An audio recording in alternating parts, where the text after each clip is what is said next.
Welcome back to Welsh Miniature Board Gamer, and this is my monthly roundup of what I've managed to get done this month in July. So first of all, we've got a bunch of Fallout Wasteland Warfare miniatures. So we have here Dog Meat, which I've managed to paint up in, quite a nice miniature. The detail isn't great on him, but he's good enough, and you can see his dog, and quite an interesting little base, with the Nuka-Cola and the bottle caps, etc. So that is Dog Meat. Then we have Nora, the lone survivor. So I painted her up, obviously, in the blue coveralls. You can't see the yellow because it actually looks like she's got straps all over the areas where you would see the yellow banding usually on her outfit. But I've gone for a dusty, sort of Fallout-inspired colour scheme on the ground, and I think it works pretty well. The details in the face aren't particularly brilliant, and I could have probably done a bit better, but I don't know. I just really couldn't be bothered to paint her much better, to be honest. I was a bit frustrated by the time I got that far. So, yeah, that's Nora. Then we have, I think, a Wasteland Survivor. Looks kind of like it would belong to the Minutemen. Now these are a plastic, and I have heard that they did make like a luxury sort of resin version, which was meant to be a nicer detail, etc. But these are just the standard plastic, and the features are kind of soft, and yeah, they're okay. And they'll do for the game, and they look pretty good. Whether I'll actually end up playing the game is another thing, because, as I've said before in a previous video, it looks kind of strange and what have you. But the miniatures, as you can see, are quite nice, and the details are a bit smooth, but they're okay. They'll do. They're quite nice. They're not brilliant. Drowned in soft praise here. They're quite nice. But, I managed to get the face quite good on this dude. I quite like him. Looks like he's using a stormtrooper's pistol or a carbine. But, kind of nice. Then we got the alien. Which, I tried to get the colour scheme, what I think. I never could find him in the game, as I said in the previous thing where I actually unboxed the game. I could never actually find him in Fallout 4, so I'm only going on what stills I've managed to find online. But there he is, our little grey, even though he's green. So here's another one from the box set. Brotherhood of Steel style armour. Really like the armour. Power armour looks nice, There's not a lot you can really do with it because, they're like Brotherhood of Steel type thing. So they already have their colour schemes. It's like painting stormtroopers, etc. You don't get to choose really what you do with them. But he's actually quite a nice miniature, this one, and he painted up well for black and silver, really. And then this was from the Brotherhood of Steel box set. So I can't remember what he is. One of the Paladins, I'm assuming. So in very similar armour. It's just this guy has decided to do the ultimate risk and take his helmet off. Like so. But again, it's dry brushing, silvers over blacks, and then tidying it all up, really. It's quite an easy paint job, but I think he looks pretty decent. And then we have the iBot with that sort of rusty and silver, pretty much like the Brotherhood of Steel. Again, it's I suppose I could have taken a bit more of a risk with this and painted something on it, but I just wanted to paint him up as a typical sort of miniature. He has got an awfully long flight stand there, if you see like that. For some reason they get a really long flight stand, so maybe I'll cut it down at some point, because yeah, he's flying like 10 foot in the air or something, so it's quite high. If you're going to play a game, I think everybody will be able to see him on the battlefield. So next week I'm starting to paint up the Zombicide 2nd edition. So I've started to paint up the zombies, so I should be able to shoot through some of these. You know, they're, you know, board game style miniatures, so you know they're kind of soft in detail. I don't have to worry about bases, etc. And face detail is pretty poor, but yeah, you know, they're zombies, so it's not like there has to be, you know, a great deal of it on any one particular miniature. Like this face is pretty messed up. But you know, again, it's a horde, therefore horde games, so it's not really about each individual sculpt. It's about, you know, having lots of zombies on the board at one go.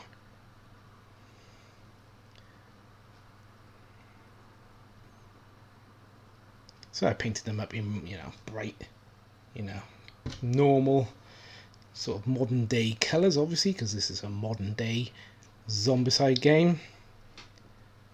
And quite actually, saying that I'm not that keen on these running zombie poses, I actually quite like this one.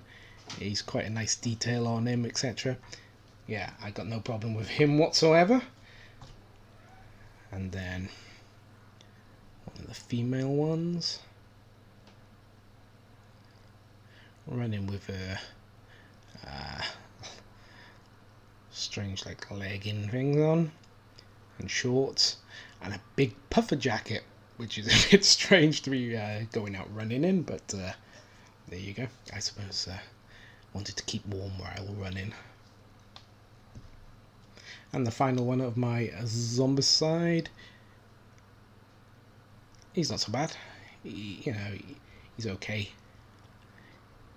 It's faces where they kind of let them down a little bit, but it'll do. Like I said, for a zombie horde, I don't think individuals are something that we're going to have to worry too much about.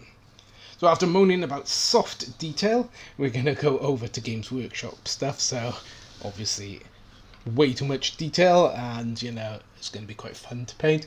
We got, and I have to stretch to have a look at what these are called, the Runt and Gretchen. So I haven't actually painted the boss of this group yet, but as you know, I don't play any Games Workshop. As you might know, I don't play any Games Workshop games, but I love orcs and goblins. So when I saw these when I was on holiday several months ago, I had to pick it up, and I've really enjoyed painting these.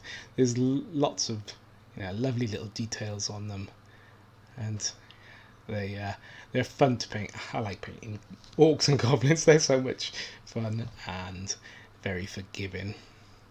So then I got this guy aiming down the barrel of his pistol. Though actually he's not, if you look, his eye level is way below the pistol stop, but you know, hey ho.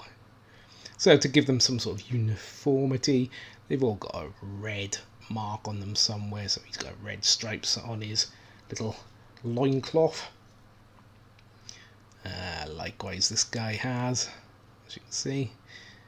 And again, seem to be aiming a bit low on their actual weapons, but you know, they are Gretchens, so we'll forgive them for that. And as I say, love painting goblins. Always like painting goblins, always have fun, and I can really crack them out. And that's, you know, a good thing. Hey, he's actually holding it at the right level. So, yeah, this one's got a red bandana instead of a red stripe on his kilt or loincloth or whatever.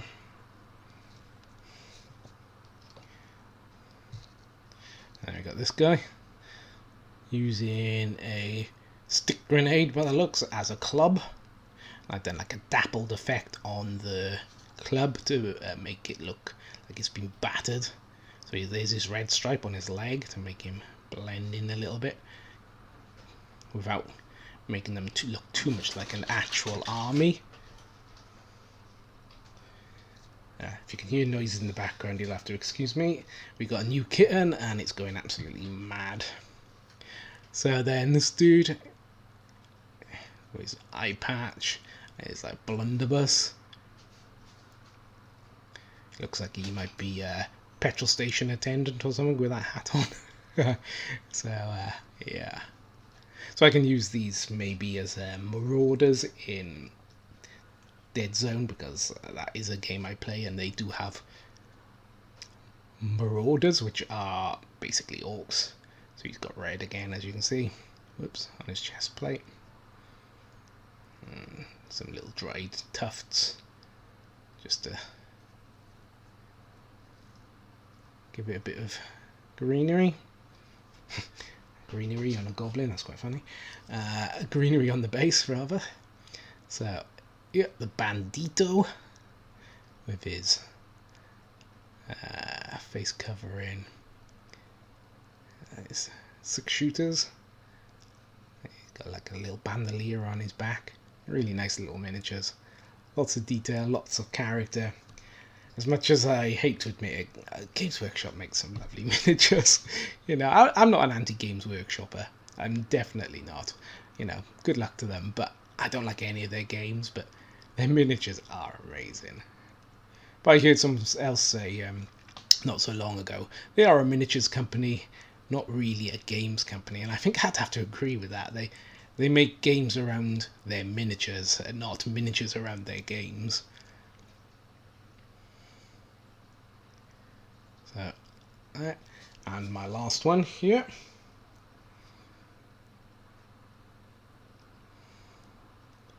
So like I said, I've got their leader to paint up. And then I'll be done. So that's them. That's what I got painted this month. So I'll have a quick count. 2, 4, 6, 8, 10. 2, 4, 6, 8, 10.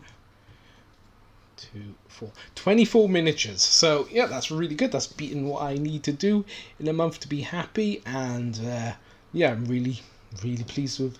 Actually, I've managed to get quite a few done. So miniature of the month. It's going to be hard. I really like Bandito. I really like him. He's a simple miniature and he doesn't think. But I think it has to go to the Brotherhood of Steel, because the miniature is pretty good and really imposing. And if you put him next to, say, Norma here, Nora, not Norma, Nora, you know, he's a big hulking dude, and I like that. So, that's the video for the month. So, thank you for watching, and goodbye from me, Welsh Miniature Ball Gamer.